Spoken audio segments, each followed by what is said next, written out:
Ho sentito la mamma a telefono ieri, avevo dato la mia disponibilità ad ascoltarla, ad incontrarla se avesse voluto.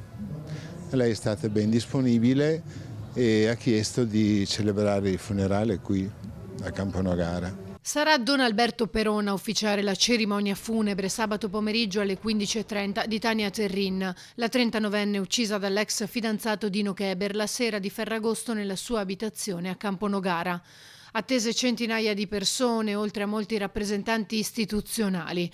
Una comunità, spiega Don Alberto, che reagisce stando unita. Questo contesto di sagra e oggi anche di fiera sembra un po' stridere con il funerale, però credo che, poiché dobbiamo sempre imparare a far nascere il bene anche dal male, questa attività ludica ma anche ricreativa credo sia la risposta migliore alla violenza, alla solitudine, al senso anche di incomprensione che tutti prende. Questo credo dirò nell'omelia del funerale.